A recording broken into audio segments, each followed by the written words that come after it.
Hi అండి. అరటికాయ పులుసు పెట్టుకుందామండి. చేపల పులుసు పెట్టుకున్నట్టు అరటికాయలు చెక్కు తీసుకుని పక్కన పెట్టుకున్నాం. ఉల్లిపాయలు టమాటాలు పేస్ట్ చేసుకుందామండి. ఎప్పుడు మనం కోసుకునే వండుకుంటాం కదా, ఈసారి మిక్సీ ఆడుకొని చేసుకుందాం.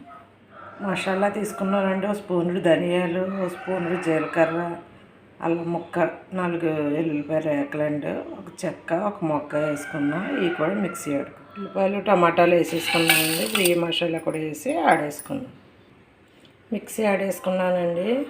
తాలింపుకి కావాల్సినవి అండి: ఆవాలు, జీలకర్ర, మెంతులు, ఎండుమిర్చి, కొంచెం ఇంగువండి, కరివేపాకు, తాలింపు వేసుకుని బాండీ పెట్టుకున్నానండి. ఇవన్నీ అందులో వేసేసుకుని వేపుకున్నాం. తాలింపు వేగిపోయిందండి. అది పచ్చిమిర్చి వేసుకుంటాం. అలాగే మనం మిక్సీ ఆడుకున్నాం కదా, ఆ పేస్ట్ కూడా అందులో వేసేసుకొని వేసుకుంటాం. చక్కగా వేగుతుందండి మసాలా.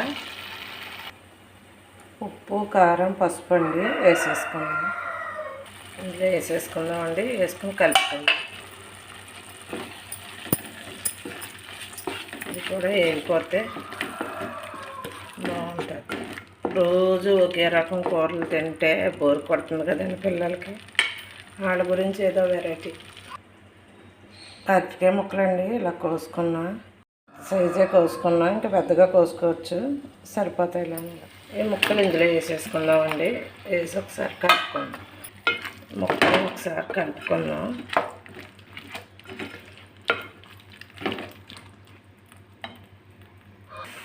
చింతపండు అండి నిమ్మకాయ సైజు అంత తీసుకున్నా. టమాటాల్లో కూడా పులుపు ఉంటుంది కదా, అరటికాయ పులుపు పట్టదు కదా ఎక్కువగా.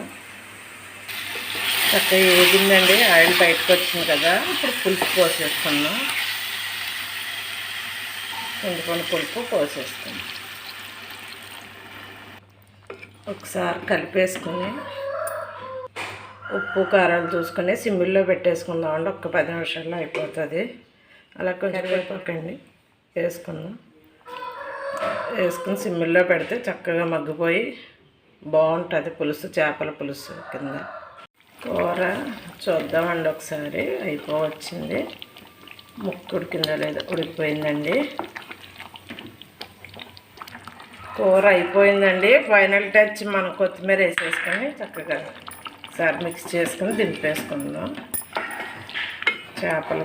అరటికాయ చేపల పులుసు రెడీ అయిందండి. మీరు కూడా ఒక్కసారి ట్రై చేయండి. నా ఛానల్ సబ్స్క్రైబ్ చేసుకోండి, లైక్ చేయండి. వీడియో చూస్తున్నారు కానీ ఎవరు లైక్ చేయట్లేదండి. లైక్ చేయండి. కొత్త వాళ్ళకి సపోర్ట్ చేయండి.